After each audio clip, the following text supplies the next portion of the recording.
നമസ്കാരം, മലയാളി വാർത്തയിലേക്ക് സ്വാഗതം. എക്സാലോജി കമ്പനിയുടെ ധനസ്രോതസ്സുമായി ബന്ധപ്പെട്ടാണ് കരിമണൽ കമ്പനിയായ CMRLന്റെ ആലുവയിലെ കോർപ്പറേറ്റ് ഓഫീസിൽ റെയ്ഡ് നടന്നത്. കോർപ്പറേറ്റ് കാര്യ മന്ത്രാലയത്തിന്റെ സീരിയസ് ഫ്രോഡ് ഇൻവെസ്റ്റിഗേഷൻ ഓഫീസ് നടത്തുന്ന റെയ്ഡിൽ ED സംഘവും ഉണ്ട്. താമസിയാതെ അന്വേഷണം അടുത്ത തലത്തിലേക്ക് കടക്കും. EDയുടെ സാന്നിധ്യം റെയ്ഡിന് പുതിയ മാനം നൽകുന്നുണ്ട്. എക്സാലോജിക് കമ്പനിക്കെതിരെ അന്വേഷണം അതിവേഗത്തിൽ നടത്തുമെന്നാണ് വിവരങ്ങൾ. പ്രാഥമിക അന്വേഷണം പൂർത്തിയാക്കി അറസ്റ്റിലേക്ക് കടക്കാനാണ് അന്വേഷണ ഏജൻസിയുടെ നീക്കം.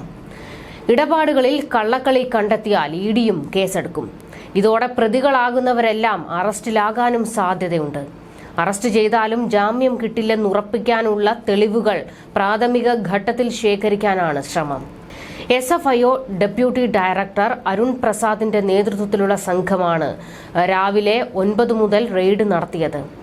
മകൾ കമ്പനി തുടങ്ങിയത് എന്റെ ഭാര്യ അവളുടെ അമ്മ നൽകിയ പണം ഉപയോഗിച്ചാണെന്നും തന്റെ കൈകൾ ശുദ്ധമാണെന്നും പിണറായി വിജയൻ നിയമസഭയിൽ വിശദീകരിച്ച് അധിക ദിവസമാകും മുൻപ് തന്നെയാണ് SFIO റെയ്ഡിനെത്തിയത്.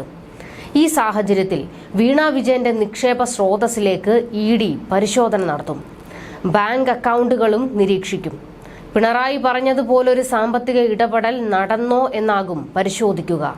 ഇതിനിടെ എക്സാലോജിക്കിൽ മാത്രം അന്വേഷണം ഒതുക്കാൻ കേന്ദ്ര ഏജൻസികൾ ഉദ്ദേശിക്കുന്നില്ല. CMRLൽ നിന്ന് പണം വാങ്ങിയ വിവിധ പാർട്ടികളുടെ ഉന്നത രാഷ്ട്രീയ നേതൃത്വവും ഉന്നത ഉദ്യോഗസ്ഥരുമെല്ലാം SFIO അന്വേഷണത്തിന്റെ പരിധിയിലേക്ക് വരുന്ന രീതിയിലാണ് കാര്യങ്ങൾ നീങ്ങുന്നത്. CMRL ഇവർക്ക് നൽകിയ പണത്തിന്റെ നികുതി അടച്ച് സെറ്റിൽമെന്റ് ചെയ്തെങ്കിലും പണം വാങ്ങിയവർ ഇക്കാര്യത്തിൽ വിശദീകരണം നൽകേണ്ടി വരുമെന്നാണ് വിവരങ്ങൾ. ഇവരെ എല്ലാം ചോദ്യം ചെയ്യും.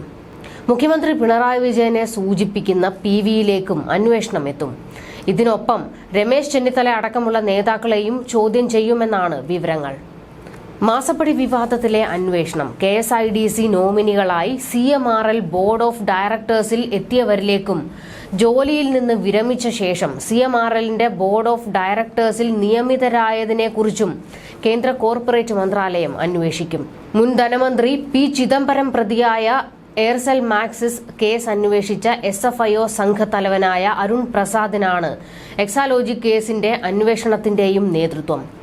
ഈ അന്വേഷണ സംഘത്തിന്റെ റിപ്പോർട്ടിന്റെ അടിസ്ഥാനത്തിലാണ് EDയും CBIയും പിന്നീട് ചിദംബരത്തിനെതിരെ കേസെടുത്തത്. CMRL കേസും ആ വഴിയിലേക്ക് പോകാനാണ് സാധ്യത. വിവിധ കാലയളവിൽ KSIDCയുടെ നോമിനികളായി CMRLന്റെ ബോർഡിലെത്തിയ 3 പേരെക്കുറിച്ചാണ് കോർപ്പറേറ്റ് മന്ത്രാലയത്തിന് പരാതി ലഭിച്ചത്. ഇവരുടെ ഇടപാടുകളും സീരിയസ് ഫ്രോഡ് ഇൻവെസ്റ്റിഗേഷൻ ഓഫീസിന്റെ അന്വേഷണ പരിധിയിൽ വരും. ഇത് സംസ്ഥാന സർക്കാരിനും വലിയ തലവേദന തന്നെയാണ്. CMRLന്റെ വെബ്സൈറ്റിൽ ഇപ്പോഴുള്ളത് R. രവിചന്ദ്രനാണ് KSIDCയുടെ ഡയറക്ടർ എന്നാണ്. ഇതെല്ലാം അന്വേഷണ പരിധിയിൽ വരുന്നതാണ്.